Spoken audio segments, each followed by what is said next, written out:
Without further ado, Amit and Evan.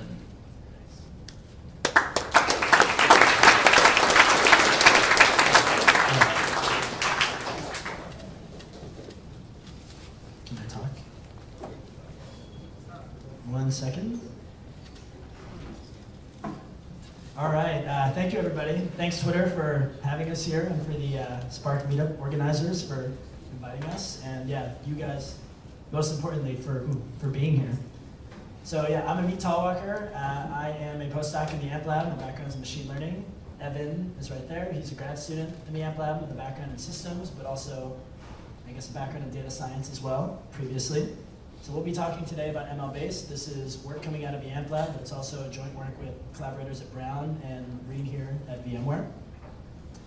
So our work is motivated by 3 trends in computer science, which I'm sure most of you are aware of. The first being just the emergence or the rise of big data for various applications, including Twitter, also just measuring human activity, scientific data sets, sensor networks, and so on. The second trend is just the emergence of distributed computing, in part to deal with this big data. And third, the maturity of machine learning, and particularly for certain well-known problems such as classification, regression, collaborative filtering, and so on. And we think of MLbase as being right in the intersection of these 3 things. And very simply, we want to perform machine learning on big data using distributed computing. So this talk, I will first be talking about the vision behind MLbase, and then talk about the lowest level of our system, which is we call MLlib. Evan is then going to take over and talk about the 2 higher level components, and then give you some details about the release plan. All right, so to start with, what are the problems that we're dealing with MLbase? Well, there's 2 problems. The first being that scalable implementations of machine learning can be hard for ML developers. So here's an ML developer that we say is trapped in a Matlab cage. So many machine learning developers like prototyping. They work with Matlab. It leads to easy prototypes, but not really scalable or robust implementations. Not everybody uses Matlab, and there are existing distributed libraries out there for machine learning. But these libraries aren't necessarily as easy to use as you'd like, and they're not really extensible. So for machine learning developers, scalable implementations is a problem. On the other hand, we have end users who have access to big data. These are data scientists, perhaps, and they want to run machine learning at scale, but it can be difficult. There's lots of algorithms to choose between. Even if you know what algorithms to use, tuning the knobs of these different algorithms, figuring out what parameters to use can be very hard. It's difficult to debug things when they don't go wrong. As I mentioned before, things aren't always as scalable as you want. And there's a lot of machine learning people out there, but they're not necessarily guiding people in the right direction or in one clear direction. So with MLbase, our goal is to bring together ML experts, people like me, as well as systems experts, people like Reed and Evan, and we want to build this unified system that simultaneously provides for easy, scalable machine learning development for ML developers, but also user-friendly machine learning at scale for end users. And along the way, we're gaining insight into data-intensive computing. So I'd like to, before I talk about each part of our stack, I want to use an analogy of Matlab and what it consists of. So you can think of Matlab as, it's running on a single machine, maybe a multi-core machine. On top of that, the lowest level of Matlab you can think of as being LayPack. It's this low-level Fortran library, highly optimized for numerical linear algebra. And on top of that, the Matlab interface that we're probably more comfortable with it has higher-level abstractions and provides much more functionality than just LayPack, but it clearly leverages LayPack for intensive matrix operations. So with that, this isn't just something for Matlab. You can tell a similar story for R or Python, where lower-level primitives are written in C or some other low-level language. So with that in mind, let's talk about the MLbase stack. At the lowest level, we have a runtime, and we eventually want the higher levels of the runtime to be agnostic. The higher levels of MLbase to be agnostic to the runtime. But of course, to start, we needed to pick a runtime, and we wanted one that was amenable to machine learning. And not surprisingly, given why we're here and given how great Spark is, we chose to use Spark. It's a cluster computing system, as you all know.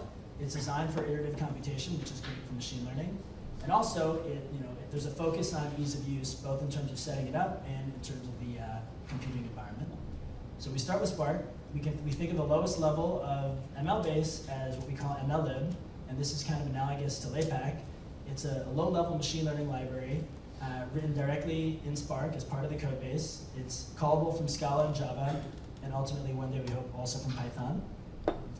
Above MLlib, we have MLI, and this is analogous to the Matlab interface. It's an API and a platform for feature extraction and algorithm development.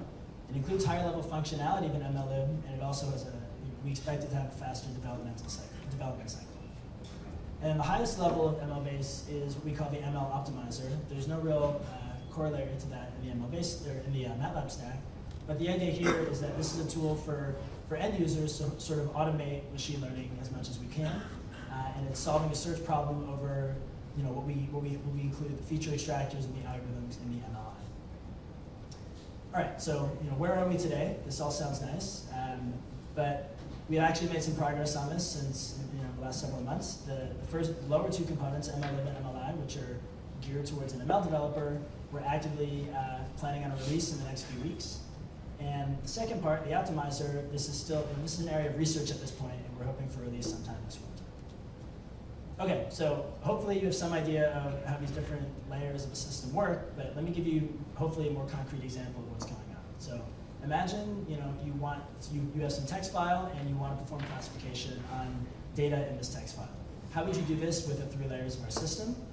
So at the lowest level with MLlib, the first thing you need to do is read in the data and process it yourself to featureize the data manually. And what you see in the underlying code here is basically this is a user function called process data. MLlib is not helping you with that so much, but once you have that, you can very nicely call the logistic regression function inside of MLlib. So basically, it assumes you have featureized data in an RDD, and then you can call the function. All right, in contrast, what would you do with MLI when you step one level up in the system?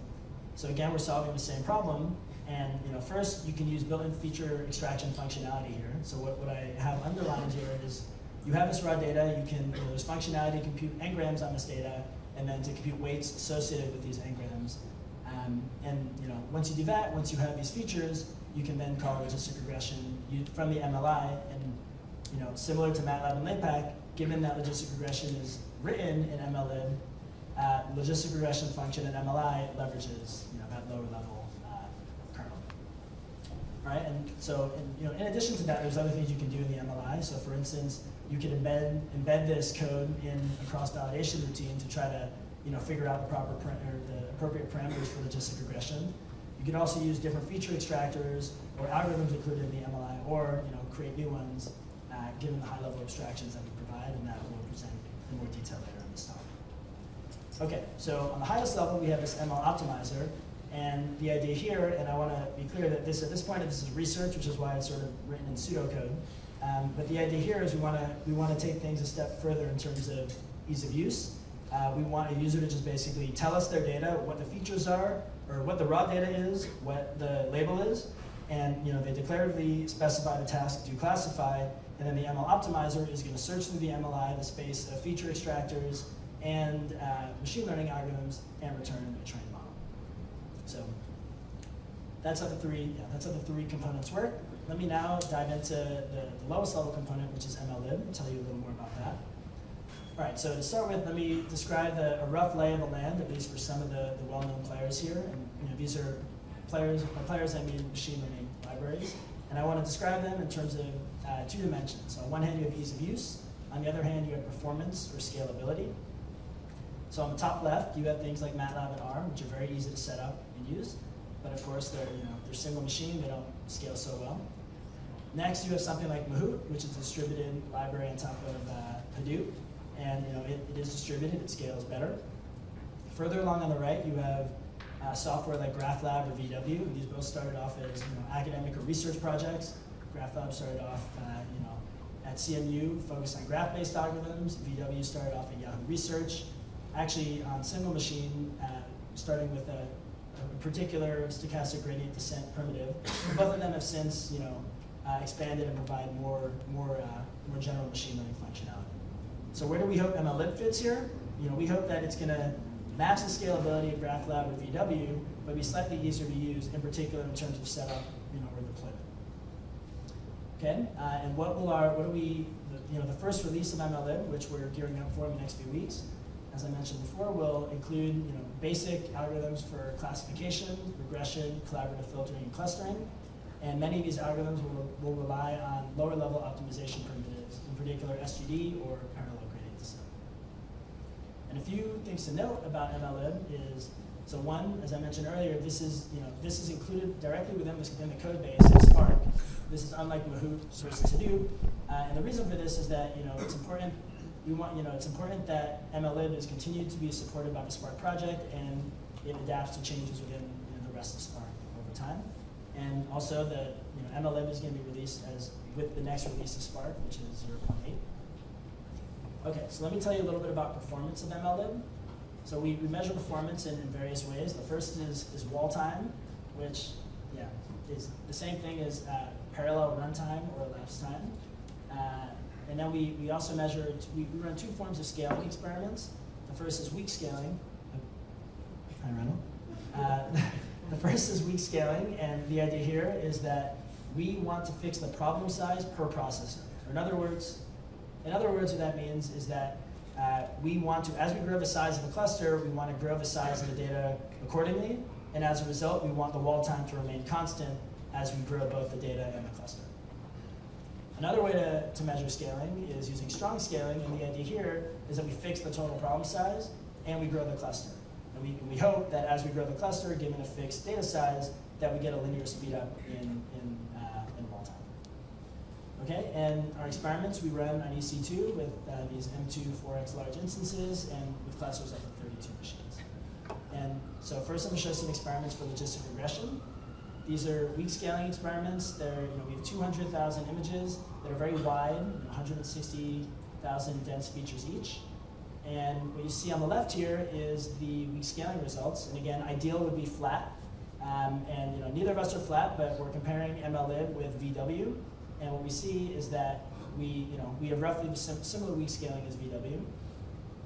And I should note that, this plot on the left is basically just showing the relative wall time. Basically, the way we figure out the scaling is we see how fast things are at the first point, and then we want to see how much faster, or I guess how much slower they are as we scale. So this doesn't tell us anything about the actual wall time, but what we see on the right here is that, of course we're much faster than Matlab. Matlab doesn't really take advantage of the distributed cluster, it doesn't at all. And we're within a factor of 2 of the wall time of VW. All right, and now, in terms of strong scaling, we use a fixed data set, 50,000 images, again, very wide, same set of features. And what you see on the left is that we actually scale slightly better than VW. We're not quite linear as we like, but we scale better. As you use a bigger and bigger cluster, we eventually are actually faster than VW in terms of runtime. And again, Matlab, it's not really fair to compare because it can't be run in a distributed fashion. But even on a single machine, both us and VW are faster than Matlab. Okay, so next for ALS, and ALS is a common technique for collaborative filtering. So these are results for wall time. We have previous results with scaling, but this is a new version of the algorithm for which we don't have extensive scaling results yet. But our initial results are quite encouraging. The data set that we use is a scaled version of the Netflix data. So the idea is that we started with the Netflix data. We basically replicated it both in terms of rows and columns to get a final data set that's 9 times as big. So it's synthetic, but it has the same sort of pattern of observed entries as the original, this real data set. We work on a cluster of 9 machines. And what we see here, so Matlab takes a while, takes over 4 hours. Mahout is roughly almost 4 times faster. But then GraphLab and MLlib are much, much faster. So MLlib is an order of magnitude faster than Mahout, and we're within a factor of 2 of GraphLab. So these are encouraging results in our opinion. The final thing I want to note in terms of MLlib is related to deployment. So in all the previous experiments that I've been talking about, we're making the assumption the cluster is installed with whatever software we need, and that the data is formatted such that it can be read by the different libraries that we're testing. But it turns out that the amount of work to get to that point varies a fair bit by different by system. So on one hand, VW and GraphLab, there's data preparation that's specific to each of these systems that's required to get the code running. Setting up on the cluster is not trivial, and neither of them provide fault tolerance. In contrast, MLlib, because it's running on Spark, we can read from HDFS, we can launch, compile, and run with just a few commands, and RDDs provide fault tolerance for us. All right, so that's actually the end of my part. Evan's now going to tell you a little bit about MLI. Sure. So thanks for the first part of the talk, Amit. I'm going to talk to you a little bit more, now that Amit has kind of talked about this base kind of kernel layer of machine learning. I'm going to talk to you about MLI, which is our developer API, as well as the optimizer, which is sort of the end user facing component of our system. So again, coming back to this lay of the land slide, we showed you, MLlib kind of there, a little bit easier to use than sort of the state of the art in terms of clustered machine learning, and I bet you can guess where this next point is going to go, probably at the bottom left somewhere. No, of course, MLI is going to be up in the top right. So, this is a higher level of abstraction than writing sort of vanilla Spark. The goal here is to give users data structures and operations that they're familiar with when processing data and when writing machine learning algorithms. So before we talk about that, let's talk about, revisit what the current options are. So again, you've got systems like Matlab or R that are sort of single node in memory, and how would you think about prototyping a new algorithm in one of these things? Well, you probably want to go to Matlab or Python or something like that first, because they're pretty easy to use. They're these nice high-level languages. They're really good for writing research papers or prototyping, but they're not so good when you're ready to scale up to a full cluster. And then further, there's this additional problem where you write a new algorithm in MATLAB, and now you make some poor engineer take that algorithm and re-implement it in C++ on top of some distributed runtime, and there may be some sort of loss in translation there. And this is something we've heard again and again from companies that have gone through this in production. So the other option is, I know I have a big data problem. I know I want to do machine learning at scale. I'm going to start with one of these scalable systems. And they're definitely scalable. They're sometimes pretty fast. And these three systems in particular, Wabbit, Mahout, and GraphLab, are available. They're out there open source, but they're pretty difficult to set up and they're pretty difficult to extend. And so I'd like to provide a couple of anecdotes that sort of back up this story. So first, to give you an example of the MATLAB case, so Amit was actually working on a paper a few years ago on a distributed algorithm for solving the Netflix problem, so matrix completion, collaborative filtering. And it was a distributed algorithm at its heart. They decided to prototype in MATLAB, and that was totally sufficient for their paper. They didn't even need to run it in a distributed setting to prove that it kind of worked. And that was great until somebody said, okay, can we actually run this in our cluster? So they said, okay, sure. I won't bore you with all the details, but it was a mess. You have to download a MATLAB compiler runtime, you have to hack a bunch of cluster scheduling scripts, and in the end, they ended up with a much more complicated system than they would have liked to start with. The second example is going back to starting with one of these scalable systems. So Mahout, in this case, we were writing a paper describing the MLI a couple of months back, and we wanted to make sure that we were really doing an apples-to-apples comparison in our experiments. So there's this thing called early stopping that you can do in this ALS algorithm. In theory, there should be 3 lines of code where you check to see if some criteria is met, and you break out of a loop if so. And we just wanted to check whether Mahout was doing that. And so in reality, what we had to do to see if this was happening was sift through 7 different files and 1,000 lines of code just to trace through the code path and see if Mahout was doing this thing. And you think about extending a system like that, and it gets kind of scary. So the insight from this is that we really would like programming abstractions for machine learning at scale. So we want to be working with these familiar mathematical objects that we're used to. So maybe tables for working with data, and matrices for working with numbers, working through the hearts of our algorithms. And so what we're presenting is MLI, the ML Developer API, built on top of Spark at the moment. So it provides these 3 common data structures. First is MLTable. It's a distributed relational table. It kind of supports the things that you'd expect. Library for linear algebra on local partitions of data, as well as some distributed convex optimization primitives. I'll talk more about all of these 3 things next. But to give you, sort of an early punchline of this, the example of me starting with MATLAB and then having to move to this crazy, distributed prototype, he could have started with MLI had it existed 2 or 3 years ago and done his whole algorithm in about 50 lines of Scala. And so we think that's a pretty big win. Similarly with ALS, this earlier stopping criteria I talked about really was 3 lines long, and the whole algorithm is 40 lines total. So that's all one file. There's no chasing the tail to get there. So lines of code is not the best comparison. Of course, we're building in Scala. It's a super expressive language, but we think it's in terms of ease of use for a developer as good a proxy as anything for how hard it is going to be to develop and maintain a system. So, sort of the gold standard in terms of developing machine learning systems, of course, Matlab, 10, 20 lines of code for these 2 algorithms, logistic regression and alternating least squares. You take a look at the existing, what's out there for distributed machine learning for these 2 algorithms, the state-of-the-art systems, and you've got almost 2 orders of magnitude more code to write these algorithms. In MLI, 50 lines to write logistic regression. Again, not quite as tight as MATLAB, but still pretty good. And for ALS, only 30 lines of code. So we're pretty encouraged by this in terms of the ease of use side of things. So let's drill into the details a little bit more. So one of the motivating examples we like to give is that when we started this, of course we wanted to build a distributed environment for machine learning on top of Spark.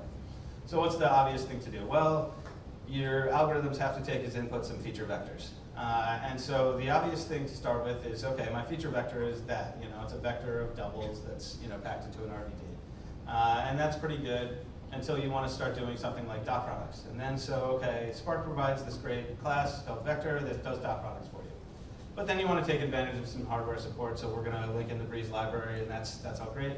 And then you're like, oh wait, I want to do sparse matrices that are GPU accelerated. So I link in yet another library.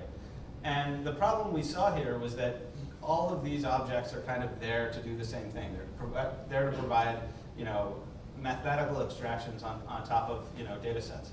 And so we said, okay, out with that. All of the algorithms should be taking in this MLTable object as input, and then we can worry about how we optimize the back end going forward. And so the story here really is that MLI, the MLTable, and the other stuff I'll talk about provide a generic interface for feature extraction and data manipulation, a common interface on top of which our optimizers can sit. And then also, the ability to abstract away the actual implementations of these things so that our system can now choose what's the best implementation of, dot product to use, or what's the best representation for sparse matrices. So the first item, in the API is this concept of an MLTable. Again, it's a table.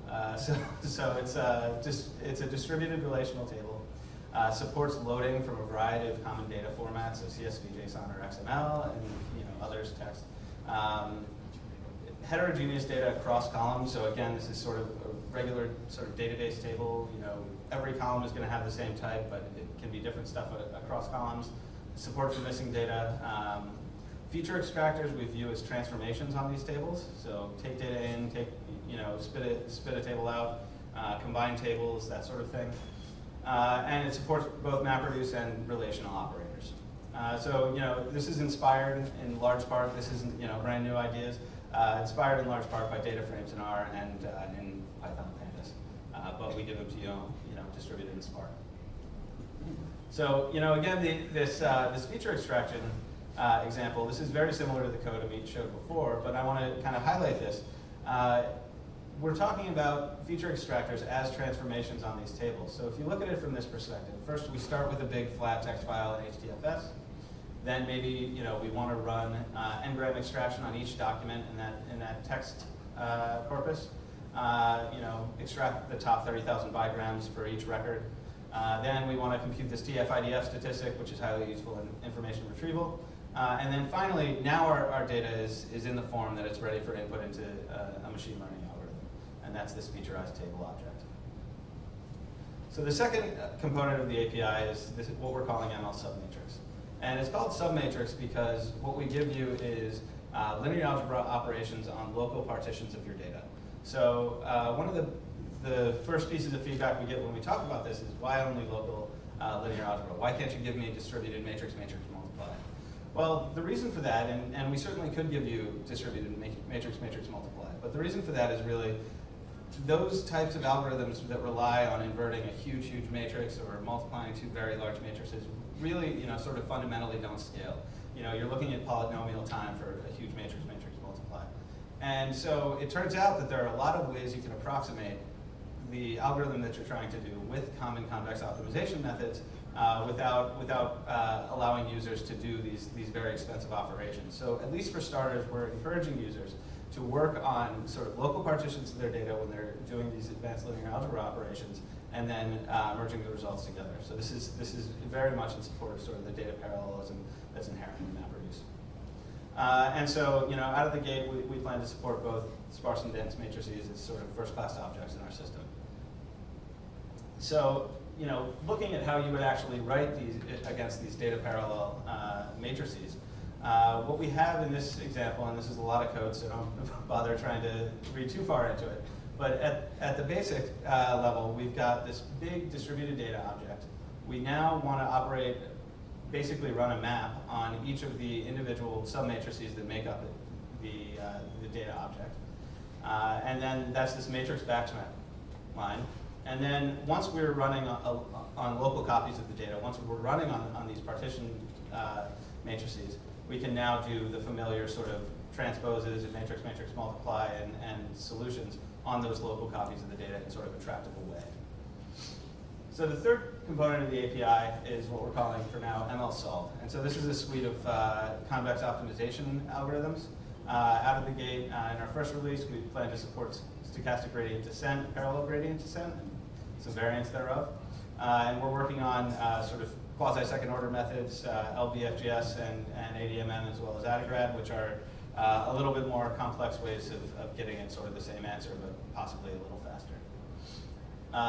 So the key thing here is that these convex optimization operators can sit at the heart of many of these machine learning algorithms. So if you've got logistic regression that you're trying to solve, or linear regression, sometimes the best way to solve that in a distributed context is via SGD. And we don't want our developers to have to reinvent the wheel every time they want to run SGD.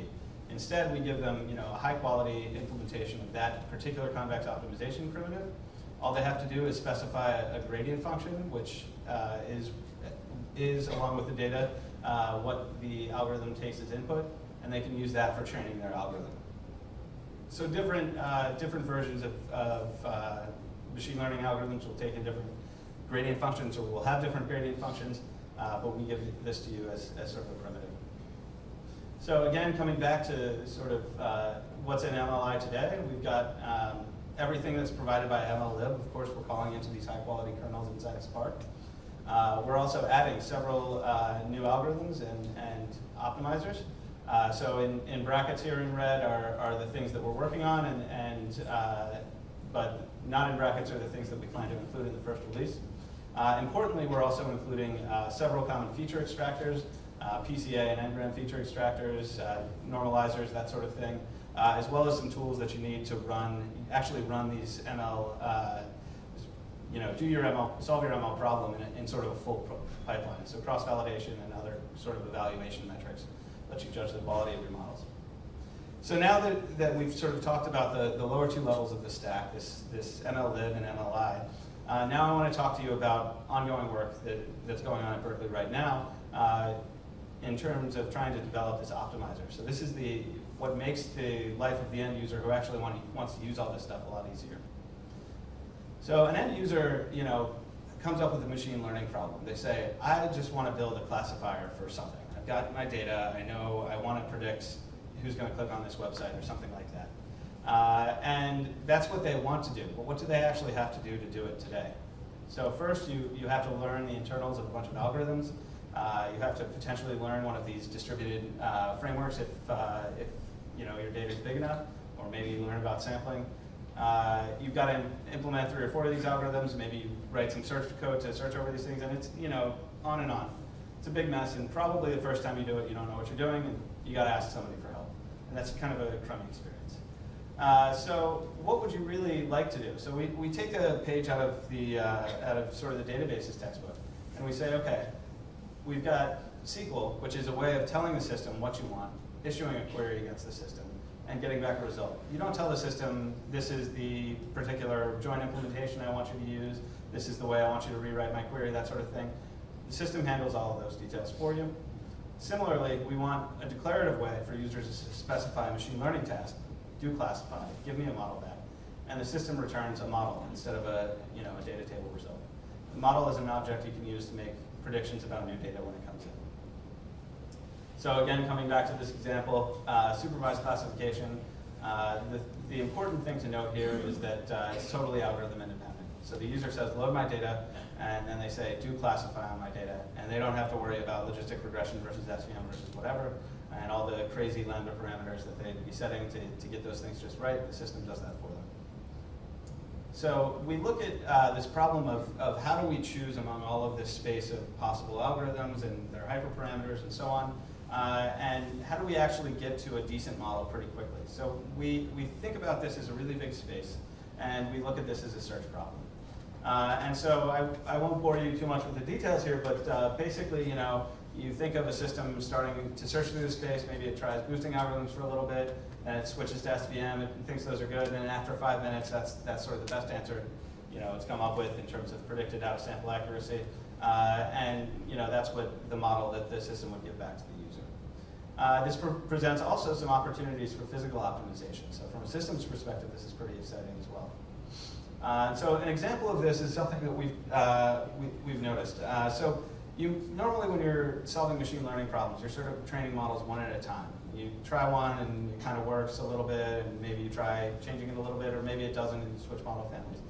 But that's sort of naturally a sequential process. But when we're in this regime where we know we're going to be searching over lots of different models for the same data set, we notice that we tend to be I/O bound during that model training. So maybe we could use some of the spare CPU that's left over to train multiple models at once.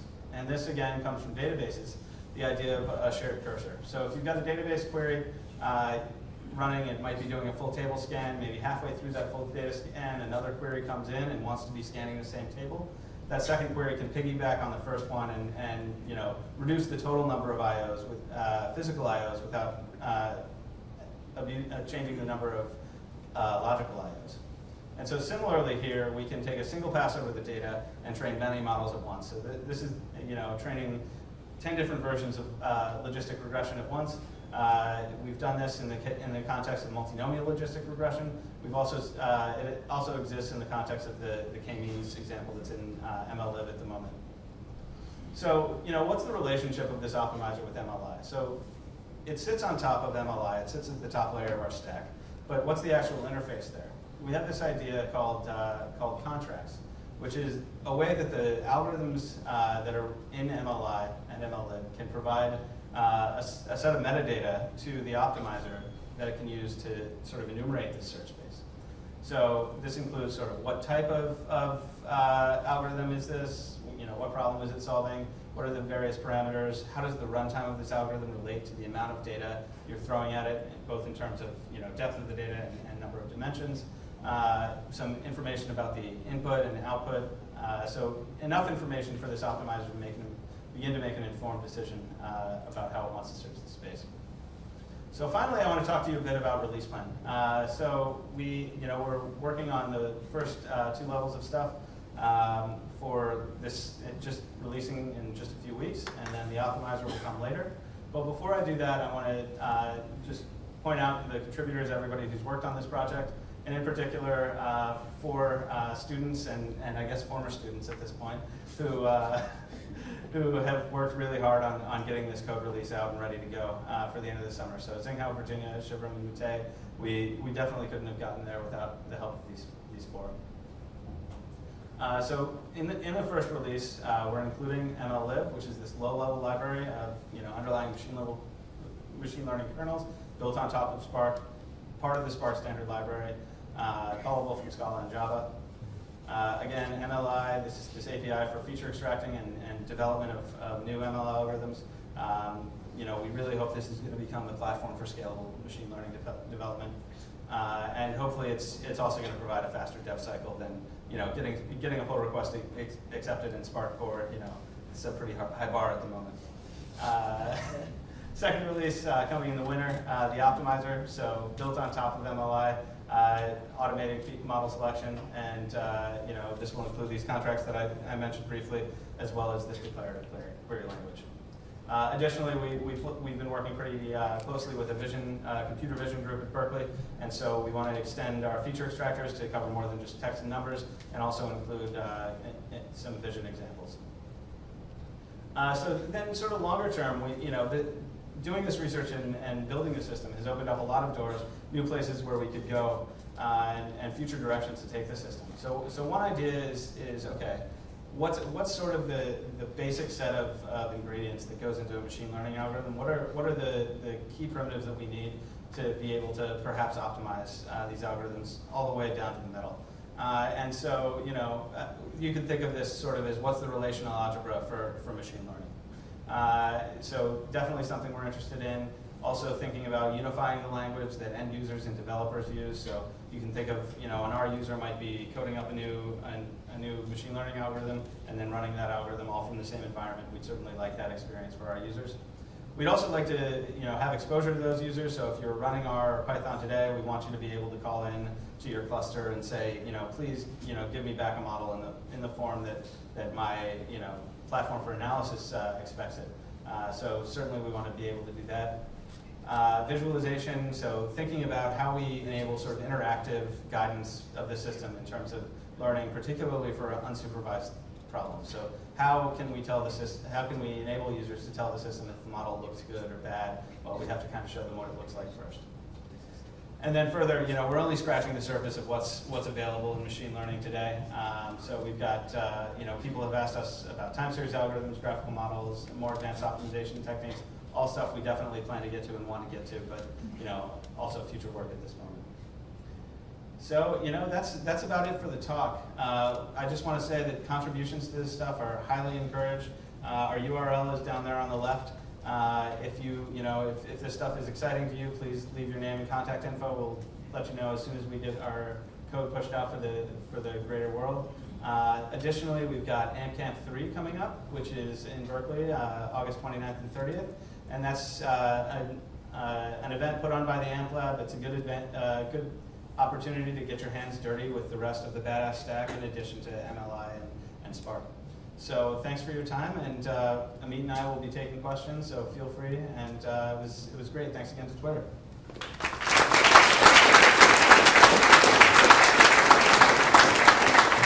I just want to add a couple of, first of all, I'd like to thank Twitter for providing the awesome space, and thank the two awesome speakers we have.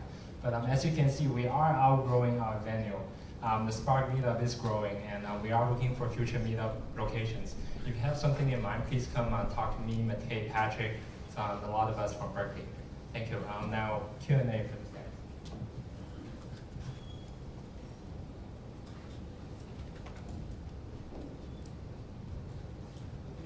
What made you choose or bet on Spark versus probably to get better penetration and adoption if you were on top of a Hadoop user one of the cascading wrappers? What's about Spark is so indisputably better? You should repeat the question because people can't. So the question is, why bet on Spark? So there are kind of two answers to this question. The first is, we think Spark is the best thing since sliced bread. And truly, I think for machine learning, and in particular data analysis, the distributed in-memory kind of paradigm allows you to work on bigger data sets than fit on one machine easily, but also allow for sort of this interactive response time. And so we end up with algorithms that are as fast as the state of the art with very little code. The second reason, and the second answer to that question is, we haven't bet entirely on Spark for the upper layers of the stack. We would eventually like to be able to plug into sort of arbitrary backends, Hadoop, GraphLab, et cetera. Those levels are the layers of abstraction against the system. As you've been talking to machine learning researchers, how many of the problems do you expect to be able to solve with this first release? And how many of the problems have you encountered that you don't plan on being able to solve anytime soon? Well, I would say that we're definitely looking at the lowest common denominator right now, trying to solve the simplest problems out there. But thankfully, we didn't just design this in a cave. We talked to a lot of people. There are many people who do have fairly I don't know about straightforward, but their problems do fit into classification, regression, or collaborative filtering, that sort of thing. So by no means is this exhaustive. There's many, many other ways we can go. But we have lined up many people within Berkeley and outside of Berkeley who are interested in using it and for whom they have specific problems for which this would be useful. Yeah, so one of the problems you talked about with Matlab and Python was the deployment story, getting the libraries in place, that sort of thing. What are your thoughts on how you're going to deploy this to like a cloud technology like Amazon? What's the story around the tooling around MLbase, not just the algorithms? Sure. Well, I think we should both answer this. But to start with, we're piggybacking for now a lot on Spark and what they do. And in our experience, it's pretty easy to get things set up in EC2. And that's my answer to that. Yeah, that's about right. Yeah.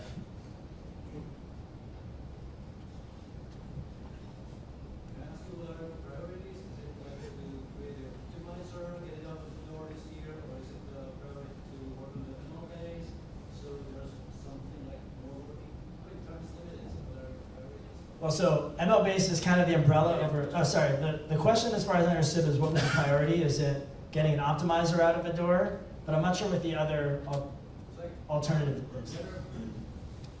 That's a big scope what you presented. That's like a vision for years to come. Yeah. So what do you expect? Where you will focus?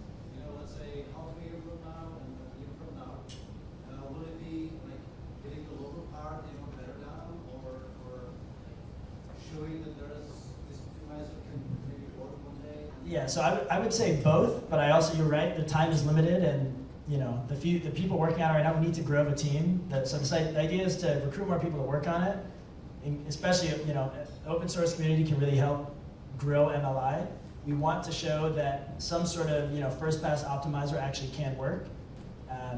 So I think it's possible to, assuming that we restrict enough, we can do both of those. But getting more people to work on it is also a way to kind of get around that issue. Folks, so we're recording this, so if you don't have a mic, your voice can't be heard on the video, so please try and signal to me that you want to ask a question. Hi, great talk so far. I have a question about the ML language itself. So we've seen one snippet of it. It looks like a piece of Scala to me. The real question is, I think, given what people think about SQL, right?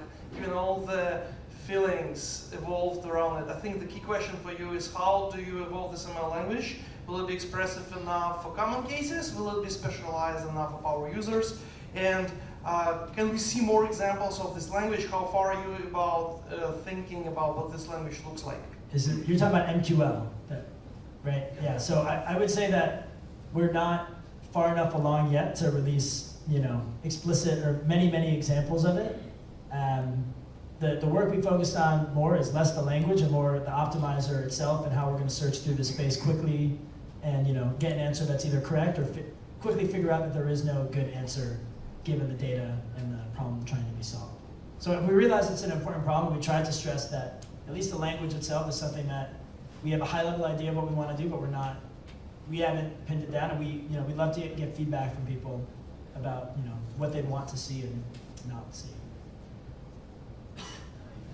Yeah, thanks again for the talk. I was curious, when it comes to the ML optimizer, are there any examples from non-distributed ML cases that you can draw on as inspirations to give us a sense of what the upcoming challenges are for this kind of black box, I just want to classify this text kind of approach? Has this been tried before in simpler computational cases?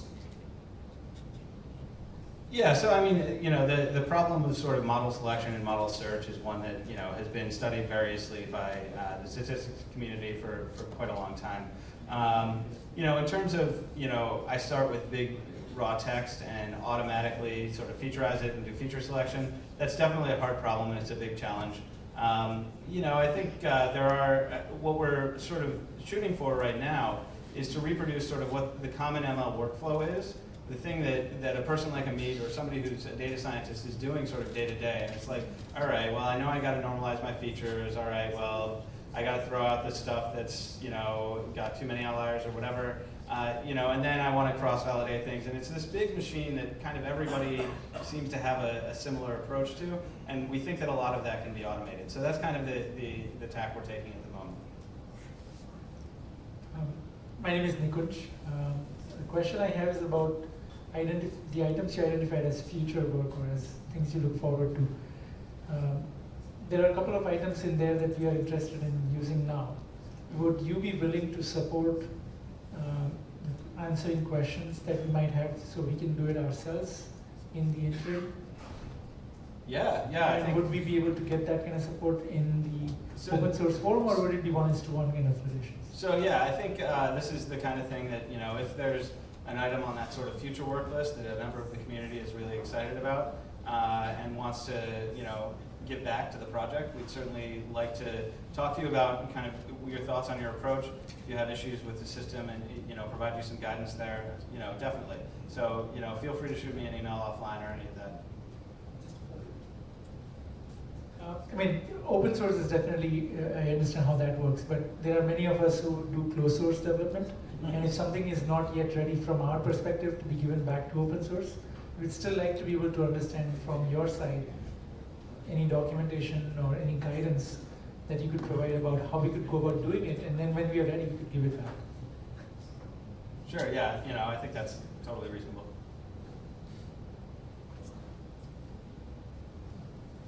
Anyone else? It's beer time. Oh, hey.